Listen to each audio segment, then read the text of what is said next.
Hello friends, રેડોક્સમાં આપણે છેલ્લે oxidation આંક ઓક્સિડેશન અવસ્થા વિશે ઘણું બધું જોયું, બરાબર ને? ઉદાહરણો ખાસ 6 નિયમોને કમ્પ્લીટ કરી નાખ્યું. હવે આગળ વાત કરીએ. આ ઓક્સિડેશન અવસ્થાનો એક ઇન્ટરનેશનલ બુકમાં ઉપયોગ હોય છે, સ્ટોક નોટેશન પદ્ધતિ. આલ્ફ્રેડ સ્ટોક નામના વૈજ્ઞાનિકે આ પદ્ધતિ આપી હતી. પદ્ધતિ મુજબ શું હતું? આપણે સામાન્ય રીતે ફેરિક ક્લોરાઇડ અને ferrous chloride, FeCl2 ferrous chloride, FeCl3 ferric chloride આવું દર્શાવી છે. ઘણા બધા દેશોમાં આ પદ્ધતિ પ્રચલિત છે. અહીંયા બે એફીની ઓક્સિડેશન અવસ્થા અલગ અલગ છે. જો આ છે +2, આ છે +3. આપણી સામાન્ય ટેકનિક તો એવી છે કે જ્યારે એક ધાતુને એકથી વધુ ઓક્સિડેશન અવસ્થાઓ હોય, ધાતુ હોય કે અધાતુ, બંનેને લાગુ પાડીશું. ધાતુ કે અધાતુમાં એકથી વધુ ઓક્સિડેશન અવસ્થા હોય તો સૌથી નાની અવસ્થાને દર્શાવવા માટે અસ પ્રત્યય લગાડવાનો, મોટી અવસ્થાને દર્શાવવા માટે ઈક પ્રત્યય લગાડવાનો. એટલે અહીંયા અસ લગાડીએ તો ફેરસ ક્લોરાઇડ, ફેરિક ક્લોરાઇડ આમ હોય ને. FeO +2 હોય ferrous oxide, Fe2O3 ferric oxide, FeSO4 ferrous sulphate, FeSO4 thrice, Fe2SO4 thrice ferric sulphate. આ Fe માટે કીધું, હમણાં બીજા માટે કહીએ. પણ આ આપણી સામાન્ય ટેકનિક છે ફેરસ અને ફેરિક. અને એને વધુ સરળ રજૂઆત કરી દીધી. આલ્ફ્રેડ સ્ટોકે શું કર્યું? આને દર્શાવવા માટે આવી પદ્ધતિ આપી.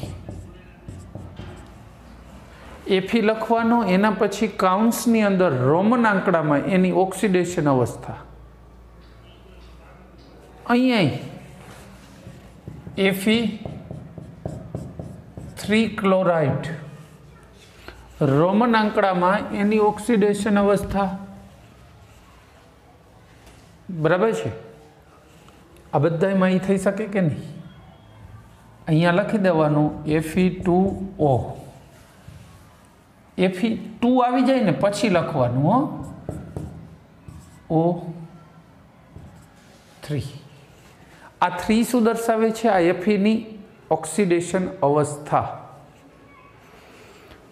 આ સિંગલ હોય એમાં તો તમને તરત આઈડિયા આવી જાય કે Fe પછી 2 અને SO4.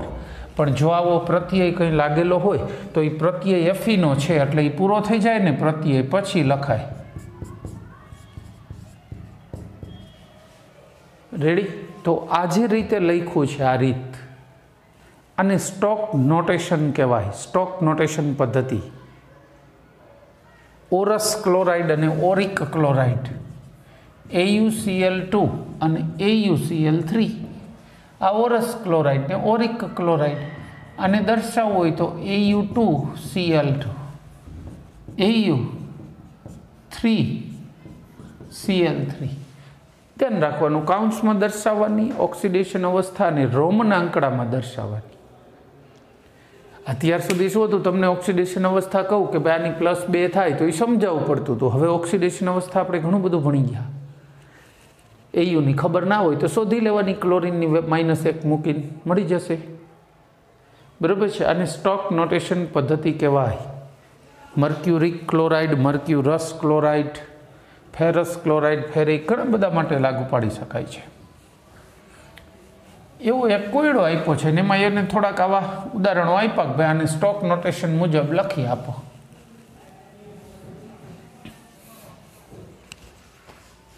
આપણે એ મુજબ લખી દઈએ કોયડાના ઉદાહરણો. એટલે પ્રેક્ટિસ, બસ. આમાં બીજી કોઈ પ્રેક્ટિસની આવશ્યકતા નથી. કોયડા નંબર 8.3. 8.3 નીચે જણાવેલા સંયોજનોને સ્ટોક સંકેત પદ્ધતિ દ્વારા દર્શાવો. पहला संयोजन लखी लई HAuCl4 पछी Ti2O TL छे हो थेलियम Tl2O पछी FeO Fe2O3 CuI CuO MnO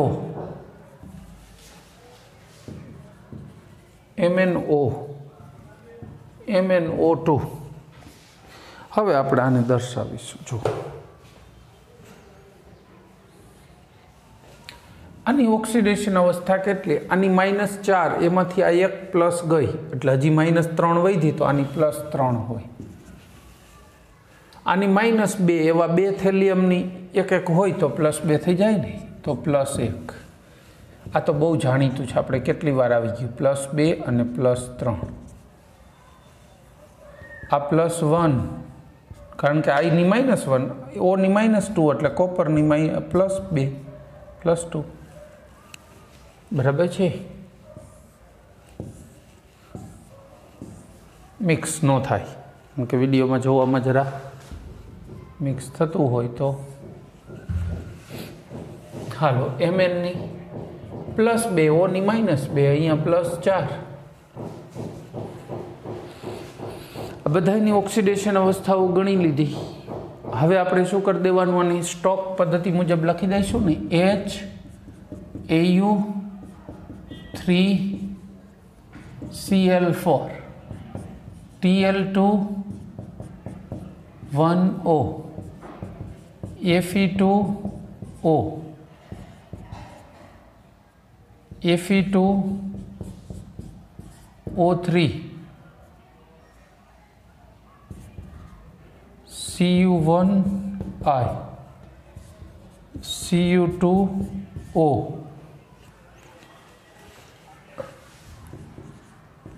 Mn2O Mn4O2 सूत्र में बीजू कोई फेरफार नहीं करवानो 2O3 हो तो 2 ने O3 नहीं तो बधुं एमनेम रहेशे खाली आपणे शुं करी दीधुं छे स्टॉक नोटेशन मुजब लखी दीधुं बराबर 3 पछी अहींया 1 2 3 कॉपर में 1 2 Mn में 2 ने 4 रेडी बधा हवे आगळ नवा टॉपिक में जवुं छे जता पहेला एक ज वखत छेल्ली वखत ऑक्सिडेशन आना आधारे शुं कही शको ऑक्सिडेशन आंकना आधारे मैं लास्ट टाइम कीधुं तू घटे एनु रिडक्शन कीधुं तू घटे एनु रिडक्शन मतलब ऑक्सिडेशन आंक में जो प्रक्रिया दरमियान घटाडो थाय तो एनु रिडक्शन थयुं एम कहेवाय अने जो प्रक्रिया दरमियान ऑक्सिडेशन आंक में वधारो थाय तो ऑक्सिडेशन थयुं एम कहेवाय घटे एनु रिडक्शन ने वधे एनु ऑक्सिडेशन हवे ऑक्सिडेशन करता कोने कहो जेनो ऑक्सिडेशन आंक घटे एने ऑक्सिडेशन करता अने जेनो ऑक्सिडेशन आंक वधे एने रिडक्शन करता तो ऑक्सिडेशन आंकना आधारे तमे कही शको रेडॉक्स प्रक्रिया कोने कहेवाय रासायणिक प्रक्रिया दरमियान कोई एक ज अथवा एक थी वधु स्पीसीज में ऑक्सिडेशन आंकनो घटाडो अने ए ज रीते कोई अन्य स्पीसीज में वधारो थतो होय तो एने रेडॉक्स प्रक्रिया कहेवाय बराबर है आपणे आ छेल्ली व्याख्या ने प्रूव करवा माटे एक कोयडो जेने आपी दीधो कि भाई आ कोयडाने प्रूव करो एटले तमारो जवाब पण अमने प्रूव थई जाय जोईए कोयडो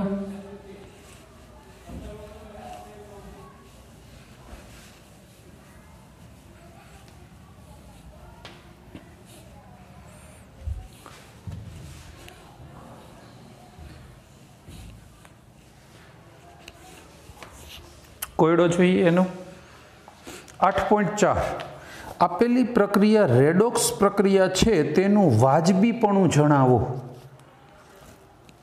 પ્રક્રિયા જોઈએ એટલે એ રેડોક્સ છે એ રીતે આપણે સાબિત કરવાનું Cu2O Cu2S જો અવસ્થાનું આપણે રેડોક્સ ભણતા હોય ત્યારે આ અવસ્થાનો કોઈ બહુ ફાયદો નથી, કામ નથી. આપણે નહીંતર જનરલી તો જરૂર હોય, ખાસ લખતાય હોય છે, પણ અત્યારે જરૂર નથી. આમાં વાજબીપણું દર્શાવવા માટે પહેલું કામ તો મેં તમને જે હોમવર્ક આપ્યું હતું એવું કરવાનું રહેશે. કયું? દરેક તત્વોના ઓક્સિડેશન આંક લખવાના, પછી વાજબીપણું સાબિત થાય. ચલો, આનો ઓક્સિડેશન આંક +1 -2 +1 -2. ઓક્સિજન સલ્ફર 2 16મા સમૂહના -2 વાળા, અહીંયા આનો 0 +4 -2. જોઈ કોપરમાં શું થઈ રહ્યું છે? 2. બધા કોપરમાં ઘટાડો એટલે રિડક્શન. પછી સલ્ફરમાં શું થયું જો તો? -2 માંથી +4 વધારો એટલે ઓક્સિડેશન. તો જ્યારે એક જ પ્રક્રિયામાં રિડક્શન ઓક્સિડેશન બંને થતું હોય તો એને રેડોક્સ પ્રક્રિયા કહી શકાય. તો આ પ્રક્રિયા રેડોક્સ છે. વ્યાજબી કઈ છે બાબત? વ્યાજબી રીતે કહી શકો કે ના છે તો રેડોક્સ. બંને ઘટનાઓ બને જ છે, રિડક્શન અને ઓક્સિડેશન બંને ઘટનાઓ છે, માટે પ્રક્રિયા રેડોક્સ છે. સિમ્પલ. તો આ પ્રક્રિયા રેડોક્સ છે એવું કહી શકાય. સાથે એક વાત કરી દઉં, ઓક્સિજનનો ઓક્સિડેશન આંક જુઓ તો અહીંયા -2, સામે -2. એમાં ફેરફાર થયો જ નહીં. એને પ્રેક્ષક આયન કહેવાય, પ્રેક્ષકો. એને પ્રક્રિયામાં ભાગ નથી લીધો, ન ડાન્સમાં, ન ગાવામાં, કોમ્પિટિશનમાં, ક્યાંય નહીં. બરાબર છે? ખાલી કોમ્પિટિશન જોવે જ છે, એટલે એને શું કહેવાય? પ્રેક્ષકો. અને પ્રેક્ષક આયન કહેવાય ઓક્સિજનની. પ્રક્રિયામાં એને દર્શાવો તો ચાલે, અને ન દર્શાવો ને તોય પ્રક્રિયા રાસાયણિક રીતે સાચી જ ઠરે. તમારામાં બીજા 5મા 8મા 10માનું નોલેજ હોય કે સાહેબ આ બાજુ સોડિયમ લખ્યો તો આમાં નથી લખ્યો, એવું તો ન ચાલે. એક બાજુ લખી ન લખીએ, પણ એક પ્રક્રિયામાં લખ્યો હોય ને બીજામાં સોડિયમ વગર ઇનાઈ પ્રક્રિયા લખી હોય તો ચાલે, કારણ કે સોડિયમ પ્રેક્ષક જ હોય, એનો હંમેશા +1 જ ઓક્સિડેશન આંક હોય. તો જેનો ઓક્સિડેશન આંક બદલતો ના હોય એને પ્રક્રિયામાં ના લખો અને એમનેમ પ્રક્રિયાની રજૂઆત કરો તો પણ ચાલે. બરાબર છે? એને પ્રક્રિયાની અંદર દર્શાવવા ફરજિયાત નથી. એવું કોયડો હોય તો લઈ લે પાછળ કંઈ ના. કોયડાઓ પૂરા થઈ ગયા. ચલો, કોયડાઓ પૂરા થઈ ગયા. આનું રિડક્શન થાય છે. જેનું રિડક્શન થતું હોય ઓક્સિડેશન કરતાં, જેનું ઓક્સિડેશન થાય રિડક્શન કરતાં, રિડક્શન થતું હોય ઓક્સિડેશન કરતાં. પણ એ બધું કાંઈ અત્યારે સમજાવવા માટે પૂછ્યું નથી. આપણે તો રિડક્શન ઓક્સિડેશન બંનેને જોયું એટલે પ્રક્રિયાને રેડોક્સ તરીકે વર્ગીકરણ કરી નાખ્યું. That's all. બરાબર? આગળ વધીએ.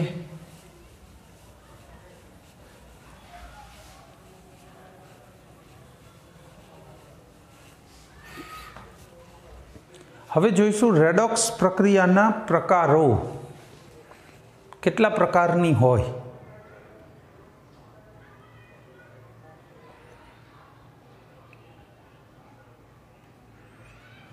ત્યાં છે ને, તમને એક બીજી વસ્તુ પહેલાં ક્લિયરિફાઈ કરી દઉં. આગળ કરેલું છે ક્લેરિફિકેશન પહેલા ચેપ્ટરમાં. તત્વ અને સંયોજન. તત્વ અને સંયોજન ખબર જ છે ને? તત્વ કોને કહેવાય? ક્લોરીન, Cl ને તત્વ કહેવાય. Cl2 વાયુ નીકળતો હોય ને તો એ તત્વ સ્વરૂપે ક્લોરીન નીકળે છે એમ કહી શકો. કારણ કે Clનું અસ્તિત્વ આપણા ગ્રહ ઉપર Cl2 સ્વરૂપે રહે છે નોર્મલી. હા, એમાં Cl સિવાય જો અન્ય પરમાણુ આવેલા હોય તો એને સંયોજન કહેવાય. પણ Cl જ ભેગા થાય તો એ અણુ બન્યો ક્લોરીનનો, પણ એ કહેવાય તત્વ સ્વરૂપે. S8 હોય તો એ તત્વ જ છે, સંયોજન નથી. પણ H2S હોય તો સંયોજન છે. S8 P4 O2 N2 આ બધાને તત્વ ગણાય. જોકે આપણે ઉષ્માગતિશાસ્ત્ર ભણીશું 6થું ચેપ્ટર પહેલા ભાગનું. એમાં એવું કહીશું કે રૂમ તાપમાને એ જે અવસ્થા ધરાવતું હોય ને એક જ અવસ્થા તત્વ ગણાય. કેમ કે Cl2 ગેસ હોય તો તત્વ ગણાય, કારણ કે રૂમ તાપમાને એ ગેસ હોય. પણ Cl2 સોલિડ લ્યો તો એ તત્વ ન ગણાય, એવું કહીશું. એમાં અત્યારે એવું કંઈક વધારાના ક્લેરિફિકેશનની બિલકુલ જરૂર નથી. સીધી સાદી સરળ વાત જ કરવી છે, અને સીધી સાદી સરળ વાત એટલી જ છે કે એક જ પ્રકારના પરમાણુઓ ભેગા મળીને અણુ બનાવતા હોય તો એને તત્વ સ્વરૂપે જ છે એમ કહેવાય. બસ હવે આપણે પ્રક્રિયાઓનો અભ્યાસ ચાલુ કરી, કારણ કે આ પ્રક્રિયામાં તત્વની ખાસ વાત કરીશું. ચલો, પહેલો પ્રકાર સંયોગીકરણ પ્રક્રિયાઓ. પહેલો પ્રકાર કયો છે? સંયોગીકરણ. ભેગા કરવાના છે, બરાબર છે. જનરલ વાત કરવી હોય સંયોગીકરણ.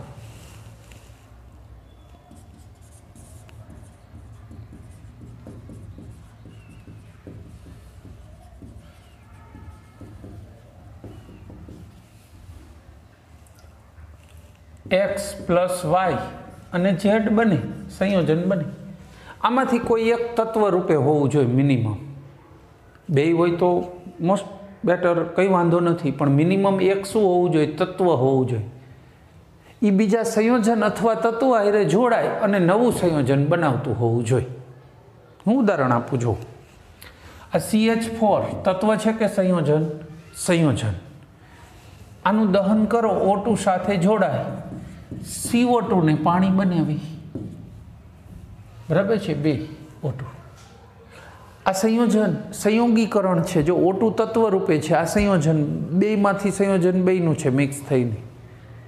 આ પ્રક્રિયા કોનું ઉદાહરણ છે? સંયોગીકરણ. કોઈ પણ દહન પ્રક્રિયા હંમેશા સંયોગીકરણનું જ ઉદાહરણ કહેવાય, કારણ કે દહનમાં O2 ગેસ વપરાય. O2 તત્વ રૂપે વપરાણો. O2 વપરાણો એટલે ને ડેફિનેટલી પ્રક્રિયા કેવી થઈ ગઈ? સંયોગીકરણ. દહન છે, મિથેનને હવાની ઓક્સિજનની હાજરીમાં સળગાવો એટલે પછી તો પોતે જ ગરમી આપશે. બીજા ઉદાહરણ જોઈએ. કાર્બન વત્તા O2, કોલસાનો પાવડર સળગાવો, CO2 બની. આ પણ દહન જ છે ને, મૂળ તો કોલસાનું, પણ કોલસો છે એ તત્વ રૂપે છે, કાર્બન આ તત્વ છે. બે તત્વો હોય તો નો પ્રોબ્લેમ.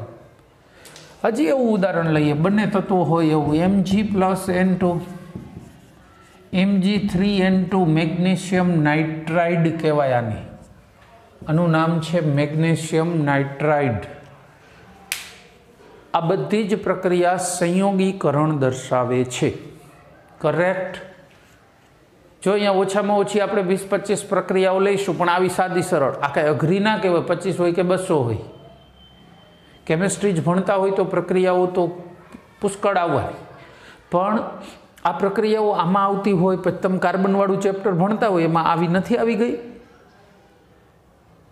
બીજો સમૂહ ભણ્યા, એમાં આ પ્રક્રિયા નથી આવી ગઈ. બધી આવી ગઈ છે. એટલે પ્રક્રિયાઓ રિપીટેટિવલી આવતી હોય એટલે પછી આવડી જાય.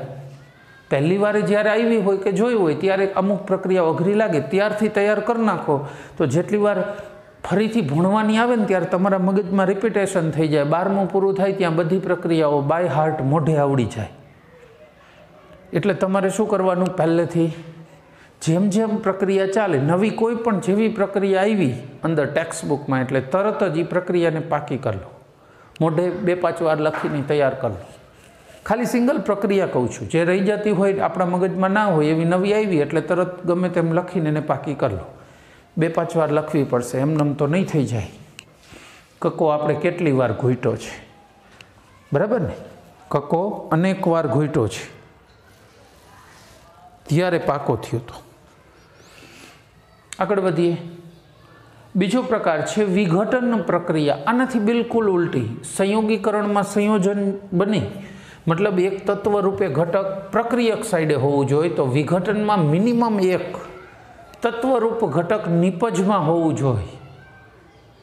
તત્વરૂપ ઘટક ક્યાં હોવું જોઈએ? નિપજમાં. આપણે ઉદાહરણ પકડીએ.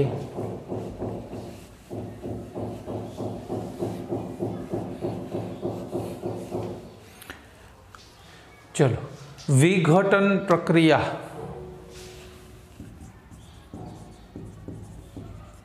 ચાર જ પ્રકાર ભણવાના છે આવા પ્રક્રિયાઓના.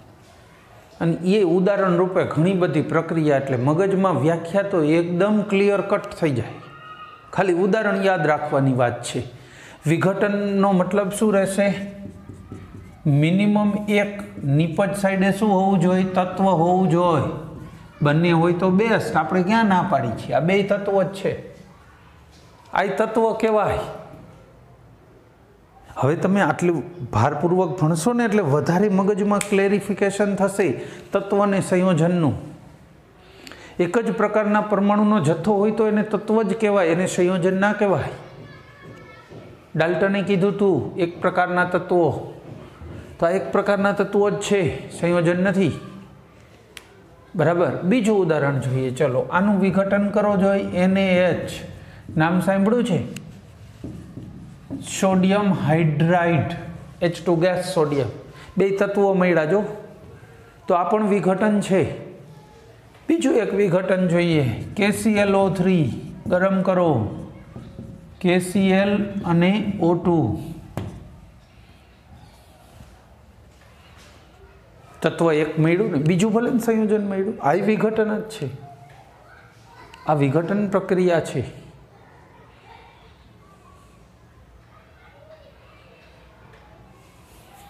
આ બધી પ્રક્રિયા 3 રેડોક્સ છે. કેમ ખબર પડે? આપણે એકાદામાં જોઈએ. જો તો +1 ઓક્સિજન -2. ઓક્સિજનનો અહીંયા 0 ઓક્સિડેશન આંક હોય, કંઈ લખ્યું નથી ને, બધા તત્વ જ છે. Clનો કેટલો હોય? +5, અહીંયા -1. જોવો જોઈ, Clનું શું થઈ રહ્યું છે? રિડક્શન. ઓક્સિજનમાં વધારો થયો, -2 માંથી 0, એટલે ઓક્સિડેશન થઈ ગયું. કેનું શું થાય છે? કશું જ નહીં, તો પ્રેક્ષક છે. હમણાં તો મેં તમને કીધું હતું, પ્રેક્ષક વગર એ પ્રક્રિયા દર્શાવી શકાય. આને દર્શાવજો પ્રેક્ષક વગર. ClO3-, કેનો +1 કાઢો તો એટલો જ માઇનસ વીજભાર અહીંયા લખી દેવાનો. બરાબર. એવું જ સામે થશે. ગરમ કરો, 2Cl- +O2. આ બે પ્રક્રિયા એક જ છે. આમ પણ દર્શાવાય ને આમ પણ દર્શાવાય. પ્રેક્ષક આયન વગર દર્શાવી શકાય. 5 પ્રેક્ષક ન હોય તો ડાન્સ કોમ્પિટિશન ન થઈ શકે? થઈ જ શકે ને. એકય ન હોય તોય થઈ શકે. આપણે શું કામ? પ્રેક્ષક વગર નહીં અટકે, પણ કોમ્પિટિટર જ ન હોય તો, ડાન્સ કરવાવાળો જ ન હોય તો અટકશે ને. આપણે પ્રોગ્રામ રાખ્યો સ્કૂલે, ભાગ લેનાર બાળક જ ગેરહાજર હોય તો કોમ્પિટિશન ના થાય. પ્રેક્ષકો ગેરહાજર હોય તો હાલે. એ તો મોડા ઉઠે ન આવ્યા, 26મી જાન્યુઆરી પ્રોગ્રામ રાખ્યો હોય કે હું મામાની ગયો તો, અહીંયા ગયો તો, ચાલે. પ્રેક્ષકોને ચાલે. એવું છે. પ્રેક્ષક વગર દર્શાવી શકાય. આ બે એક જ છે રાસાયણિક રીતે, ધ્યાનમાં રાખવાનું. બીજું એવું મગજમાં નહીં રાખતા કે વિઘટન હોય એટલે હંમેશા રેડોક્સ હોય. આ બધી જ વિઘટન છે, બધી જ રેડોક્સ છે. 3 મોટાભાગની 80-90% પ્રક્રિયાઓ રેડોક્સ જ હોય છે, તો રેડોક્સ તો હોવાની. પણ રેડોક્સ ના હોય અને વિઘટન હોય એવું બની શકે. આપણે એક ઉદાહરણ એવું પકડીએ. જો CaCO3નું વિઘટન કરવું જોઈએ, ગરમ કરો, CaO બને અને O2 ગેસ, CO2 સોરી, બરાબર, સોલિડ. આ થોડીક ટેવ પડી ગઈ છે અવસ્થાઓ લખવાની. તમને ધીમે ધીમે પડી જશે. જરૂર ના હોય એટલે હું શું અત્યારે અહીં બધી અવસ્થાઓને બધું ભરી દઉં ને, એટલે તમને એ પ્રક્રિયા પાકી કરવામાં આમ બધું જાજુ લાગે, નડે સાથે. એટલે મેં થોડું કાઢી નાખ્યું છે અવસ્થાઓ. બાકી ટેવ હોય જ, લખાઈ જ જાય. 12માં આવશો એટલે તમારી ટેવ પડી ગઈ હશે. એવું નવું નહીં લાગે. ચલો, આ પ્રક્રિયા છે ને, એમાં કોઈનો ઓક્સિડેશન આંક બદલતો જ નથી. મતલબ રેડોક્સ નથી. બીજું શું? જો કેલ્શિયમનો કેટલો હોય? +2. એ તો હંમેશા +2 જ રહે. ઓક્સિજન -2, -2, અહીંયા -2, અહીંયા કાર્બનનો +4, અહીંયા +4. તો બદલો કોનો? કોઈનો નહીં. તો આ રેડોક્સ છે જ નહીં. આપણે ક્યાં કહી છીએ રેડોક્સ છે? નથી, એટલે તો નથી બદલતો. बराबर है। अहींया कोईनो ऑक्सिडेशन आंक बदलतो ज नथी, कारण के प्रक्रिया पोते रेडॉक्स छे ज नहीं। आगळ वात करीशुं।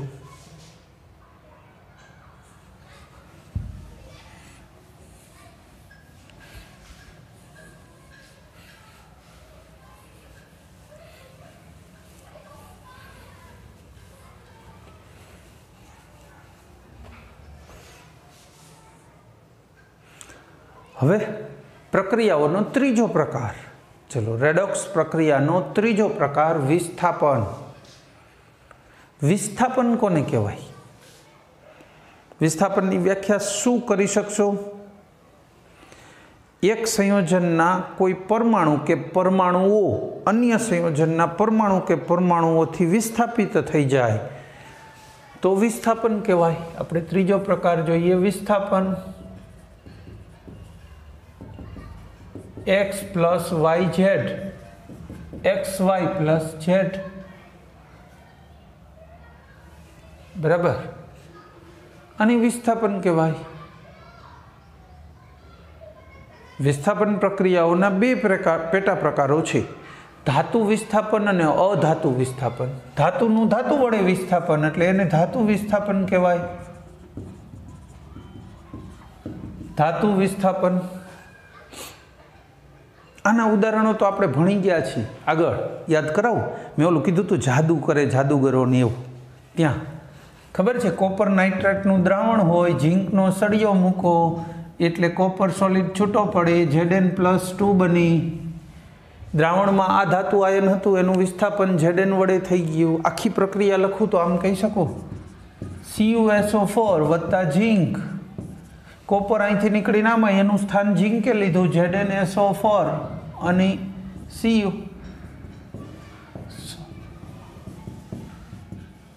ચલો રેડી, આ વિસ્થાપન થઈ ગયું। હવે દેખાય છે વિસ્થાપન। આ સંયોજનમાં કોપરનું વિસ્થાપન ઝીંક વડે થયું, કોપરને કાઢીને ઝીંક ઘૂસી ગયો। V2O5 solid, calcium solid, CaO बनशे, बराबर नहीं, अने वेनेडियम छूटू पड़शे। आ V ने काढीने केल्शियम घुसी गयो, जो ऑक्सीजन एमनेम रह्यो। V नुं विस्थापन केल्शियम वडे थयुं, धातु विस्थापन कहेवाय ने के नथी लागतुं। पछी एक एल्युमिनो थर्माइट पद्धति आवे। एल्युमिनो थर्माइट एटले क्रोमियम मैंगनीज एना ऑक्साइड होय ने Cr2O3, एमां एल्युमिनियम नाखो अने गरम करो। आ बधामां गरम तो कंईकनुं कंईक करवुं ज पड़शे। Cr2O3 मांथी Al2O3 बनी जशे, बराबर, अने क्रोमियम छूटू पड़शे। अने एल्युमिनो थर्माइट पद्धति कहेवाय। थर्म एटले उष्मा, एल्युमिनियम उमेरी छे, एल्युमिना बने छे, थर्म आपी रह्या छीए।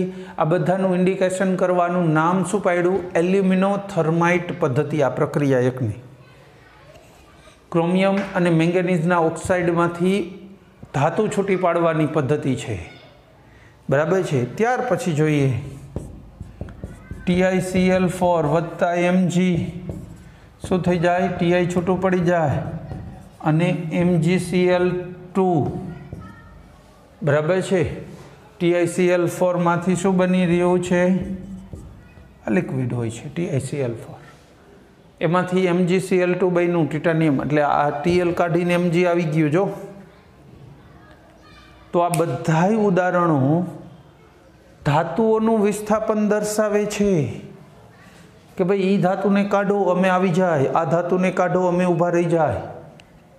तो आ बधी प्रक्रिया धातु विस्थापन छे, करेक्ट।